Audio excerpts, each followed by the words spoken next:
ইকির মিকির চামচিকির চামের কাটা মজুমদার ধেয়ে এলো দামোদর। ছোটবেলায় শোনা একটি ছড়া, অনেকেই মজার ছলে বলে থাকে এই ছড়াটি, কিন্তু ছোট্ট এই ছড়ার মধ্যেই লুকিয়ে আছে গরিব মানুষের খেটে খাওয়া জীবন, খাজনার বোঝা, ব্যবসায়ীদের শোষণ, চুরি এবং প্রশাসনিক হয়রানির এক পুরো ছবি। চলুন ছড়াটির মানে আপনাদের বুঝিয়ে দিই। ইকির বা ইকরির অর্থ হলো সংসারের খরচ জোগাড়ের জন্য সারাদিন যে কঠোর পরিশ্রম করা হয় সেটিকে বোঝানো হয়েছে, কিন্তু তাতেও প্রয়োজনীয় অর্থ জোগাড় না হলে তখন প্রয়োজন পড়তো মিকিরের অর্থাৎ মিক্রির মানে বাড়তি উপার্জনের চেষ্টা করা। চাম মানে কাজের জায়গা, আর চিকির কথার অর্থ হলো ওই স্থান ঘুরে অর্থ বা ফসল উপার্জন করে নিয়ে আসা। তারপরেও স্বস্তি নেই, কারণ সাদা সিধে জীবনে বাদ সাধে চামের কাঁটা মজুমদার। এই মজুমদারেরা আসলে রাজকর্মচারী, তাদের কাজ ছিল খাজনা আদায় করা, আর সেই কাজ করতে গিয়ে দরিদ্র খেটে খাওয়া মানুষের সর্বস্ব কেড়ে নিত তারা।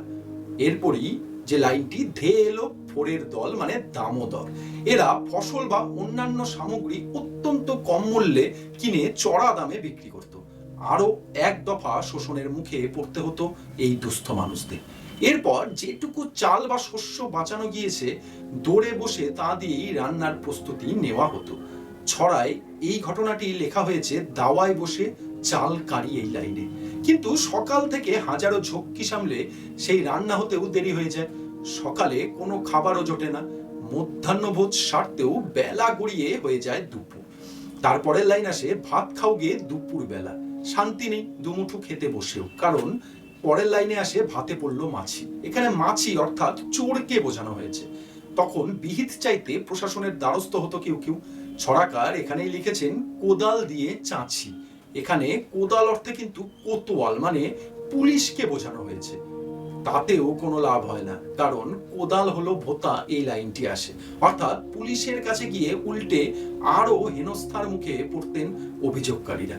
অগত্যা খা কামারের মাথা শেষ লাইন। এখানে লাইনটি রূপক অর্থে ব্যবহৃত হয়েছে। কোদাল তৈরি করে কামার, এখানে কোদাল বলতে মূলত প্রশাসনকেই বোঝানো হয়েছে, আর কামার অর্থে পুলিশের নিয়োগকর্তাকেই নিশানা করেছেন ছড়াকার। এর মর্মার্থ ওই কর্তা ব্যক্তিদের কাছে গিয়ে মাথা কুটে কাঁদতে হতো হতদরিদ্র মানুষগুলোকে। একটা বিষয় পরিষ্কার করে নেওয়া যাক, এই ইকির মিকির চামচিকির কোনো নির্দিষ্ট কবির লেখা কবিতা কিন্তু নয়। তাহলে বরং শেষ করার আগে আপনাদের সঠিক সত্যটি জানিয়ে রাখি, এটি বাংলার একটি লোকছড়া বা খেলার ছড়া। কোনো নির্দিষ্ট কবির নাম পাওয়া যায় না। অনেকে ছড়াকার ভবানী প্রসাদ মজুমদারের নাম লেখেন এই ছড়ার ছড়াকার হিসেবে, কিন্তু এটি একদমই ভুল।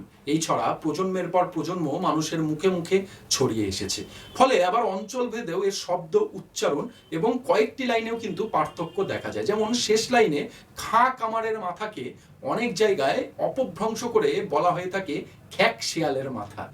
আর এসব কারণে এত দুঃখের এক করুণ কাহিনী হওয়া সত্ত্বেও বাঙালি এই ছড়াকে মজার ছড়া হিসেবেই কিন্তু এতদিন জানতো। তবে ফান্ডামেন্টাল অভ্রনীলের আজকের পর্বের এই ভিডিওটি দেখার পর আশা করছি আপনারা সত্য ঘটনাটি জানলেন এবং বুঝতে পারলেন মজার ছড়াটি আসলে কিন্তু মজার নয়, এর পেছনে লুকিয়ে রয়েছে এক নির্মম ইতিহাস।